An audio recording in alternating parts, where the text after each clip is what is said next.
इस कार्यक्रम के पुण्यार्जक हैं गुरु भक्त परिवार मुजफ्फरनगर। नादान को, अज्ञानी को, स्त्री को, किन्नर को, अनजान व्यक्ति को और छोटे बच्चों को नहीं देना चाहिए। कल बड़ी विशद व्याख्या इस संबंध में की और अगर ये विवेक जिस परिवार में माता पिता को होता है, नगर के नागरिकों को होता है, वही परिवार, वह नगर, वह समाज कभी विनाश को प्राप्त नहीं होती, क्योंकि अनजान व्यक्ति को दिया हुआ किमिच्छिक दान नियम से कोई ना कोई अनर्थ करेगा, कहीं ना कहीं से अपना स्वार्थ सिद्ध करेगा। इसलिए नीतिकारों ने बहुत विवेक और बुद्धि के साथ यह नीतियां लिखी। नीतियां हमारे जीवन में एक बहुत बड़ा उपदेश देती हैं और इन नीतियों को जो समझता है वह अपने जीवन में कभी संकटों में नहीं उलझता, वह बहुत विवेक से अपने जीवन का कार्य करता है। राजा पद्म ने अज्ञानियों को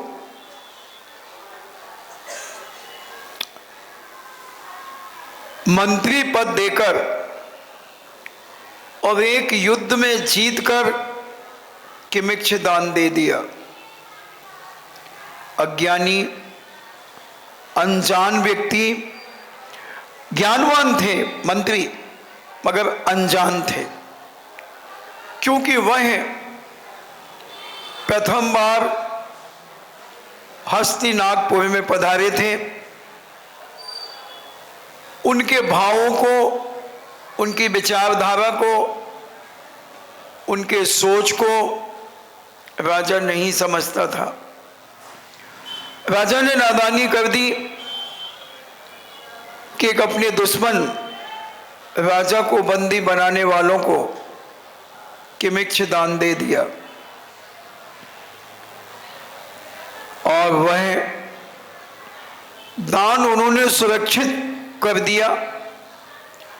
दान राजा के पास ही वरदान रख दिया और कहा कि जब हमें जरूरत होगी तब वह किमिच्छिक दान हम आपसे प्राप्त कर लेंगे।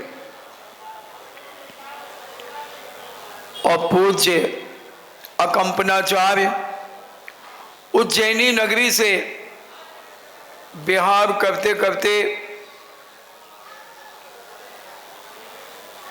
यूपी उत्तर प्रदेश की ओर बढ़ने लगे। उत्तर प्रदेश बहुत बड़ा स्थान है, अनेक तीर्थंकरों का जन्म और कल्याणक हुए हैं। ऐसे उत्तर प्रदेश में विहार करते करते हस्तिनापुर में जा पहुंचे। हस्तिनापुर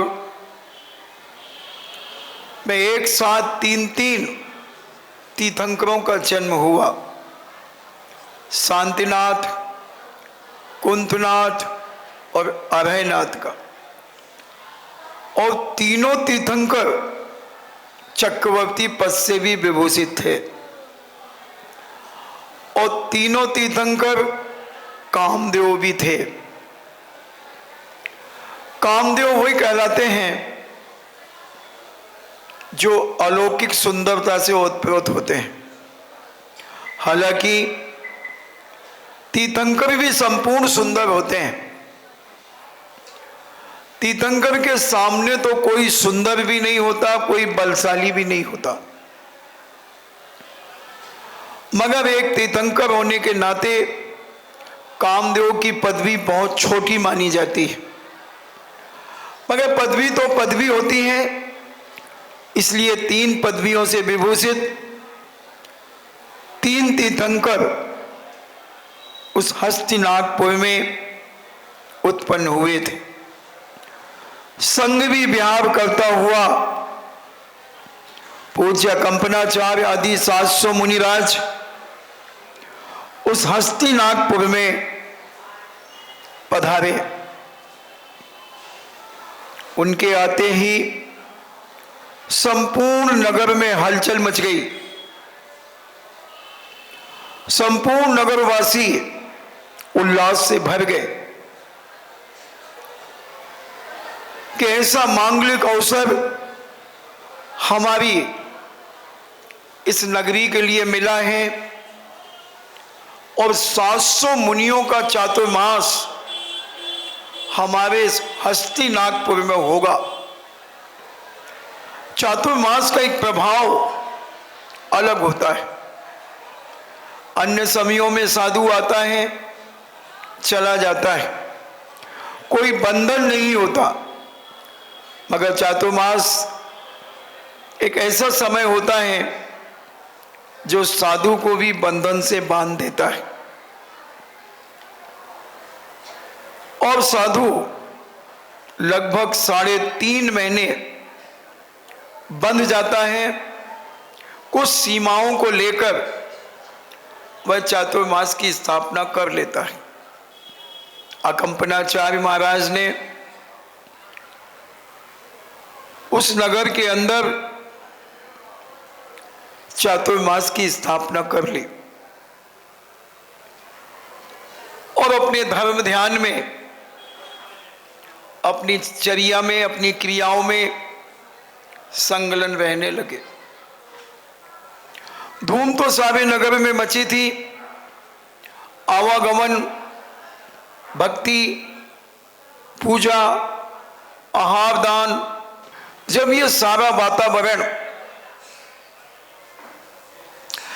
वातावरण जब बलि को पता चला, प्रहलाद को पता चला, नुमीची को पता चला, बृहस्पति को पता चला, यानी चारों मंत्रियों को जब ये पता चला कि वही 700 मुनिराज अकंपनाचार्य आदि हमारे हस्तिनापुर में पधारे हैं और ये राजा इनका भक्त है, और राजा इनका भक्त होने के नाते हम उनका कुछ नहीं कर पाएंगे। ये उनके अंदर एक भय जागृत हुआ, चिंता जागृत हुई। पूज्य मुनिराज अपनी साधना में रत थे। बाली आदि चारों मंत्रियों ने समझ लिया कि वही साधु संत हैं जिनके निमित्त से राजा के सामने, श्री वर्मा के सामने हमारा अपमान हुआ था। पहचान लिया। अब उनके मन में विचार आता है कि राजा इनका भक्त है और इस परंपरा को मानने वाला है। इस भय से उन्होंने राजा पद्म से निवेदन किया कि राजन, हम अपना वर चाहते हैं। जो वरदान आपने हमें दिया था वह वरदान हम अभी अपनी जरूरत समझते हैं और उस वरदान को आप हमें प्रदान कीजिए। राजा पद्म अनजान व्यक्तियों को वर दे दिया था। इसका दुष्प्रभाव राजा के अभाव में था, उनके ज्ञान में नहीं था कि इसका दुष्प्रभाव क्या पड़ेगा। और इस समय चातुर्मास में जहां चारों तरफ धार्मिक वातावरण है, प्राणी मात्र के कल्याण की भावना जहां भाई जा रही है, जग जाहिर है कि जगत पूज्य अकंपनाचार्य अपना संग सहित हस्तिनापुर में पधारे हैं। और ऐसे समय पर मंत्री कोई वरदान मांगे, क्या हो सकता है वरदान? राजा ने कहा कि मंत्रीवर क्या चाहते हो? सभी मंत्रियों ने एकजुट होकर एक आवाज में, एक स्वर में निवेदन किया कि महाराज, हम 7 दिन के लिए राज्य चाहते हैं। 7 दिन के लिए हमें हस्तिनापुर का राजा बना दिया जाए।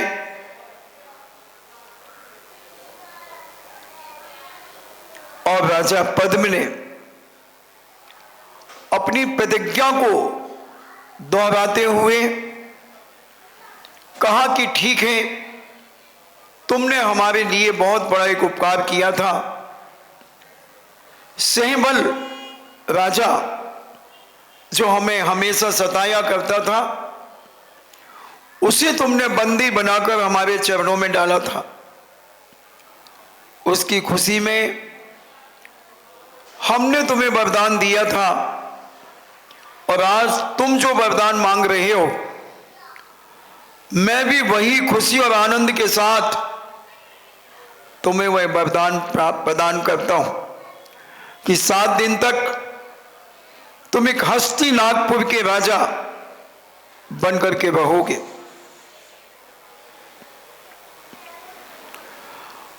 और राजा ने अपना सारा राज्य भार राजा बलि के रूप में उसे प्रदान कर दिया। मंत्री बलि राजा के राज सिंहासन पर विराजित होकर राज्य का संचालन करने लगा।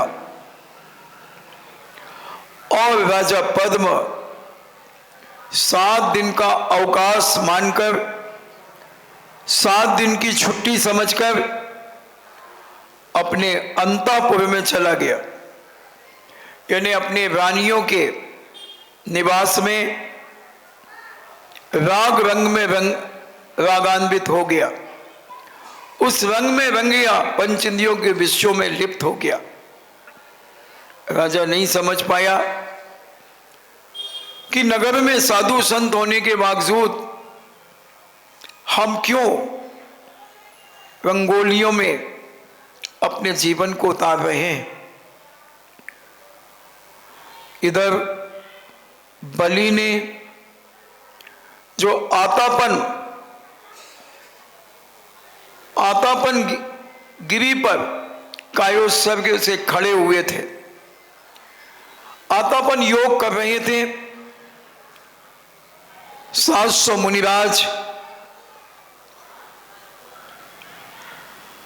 कायोत्सर्ग से खड़े होकर ध्यान में तल्लीन थे। और वह स्थान जहां संपूर्ण मुनिराज ध्यान कर रहे थे, वहां पर बलि ने चारों तरफ से एक खाई जैसे खोद दी,